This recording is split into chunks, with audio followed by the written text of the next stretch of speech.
Good afternoon, good afternoon. Here we are with Ignacio, an expert on Indian architecture. So, how do you do, Ignacio?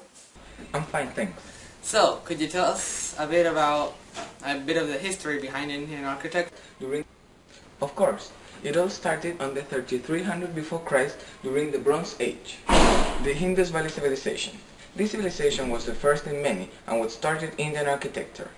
Later, on the 1500 before Christ, the post-Mahajapanadas period took place, with many new structures such as the stupa, and here we can see a dome-shaped building, or the various stepwells, which were built between 400 and 200 before Christ. Okay, and could you tell us about the Taj Mahal? Yes, of course. The famous Taj Mahal was built in 1631 as a tomb for Shah Jahan's wife, who had died while she gave birth to her 14th son. Shah described this Taj Mahal with these words: "Should guilty seek asylum here, like one pardoned, he becomes free from sin. Should a sinner make his way to this mansion, all his past sins are to be washed away. The sight of his mansion creates soaring sighs, and the sun and the moon shed tears from their eyes. In this world, this edifice has been made, to display thereby the Creator's glory." I see. Well, thank you for accepting the interview, and again, thank you for giving us so much information about the... Yes, you're welcome. Thank you. Well, welcome Ramkumar. I hope you enjoy your time in Chile. I will ask you some questions if you're alright with it. Okay, go ahead.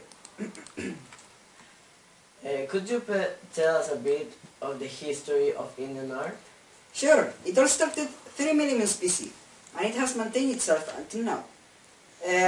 If we were to classify this into specific periods, they would be marked by its own religious, political, and cultural developments. The first period would be the ancient period.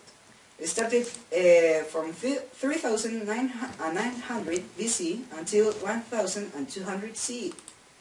The Islamic ascendancy started from year 1192 until 1757. The Galilean period was from 1757 until 1947. And the final period would be the independence and post-colonial period, which was between 1947 and the present time. Okay, I see.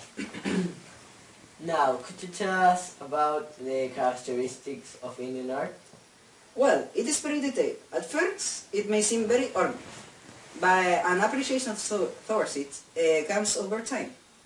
A strong sense of design is characteristic in Indian art, as well as a freedom in its content. Which is the most popular technique in Indian art? In India, most techniques are used, but my favorite is Madhubani paintings. The wall paintings of Madhubani are joyous expressions of the women of Madhubani, Bihar. The lively compositions and the vibrant colors used to paint them are generally drawn from Indian mythology.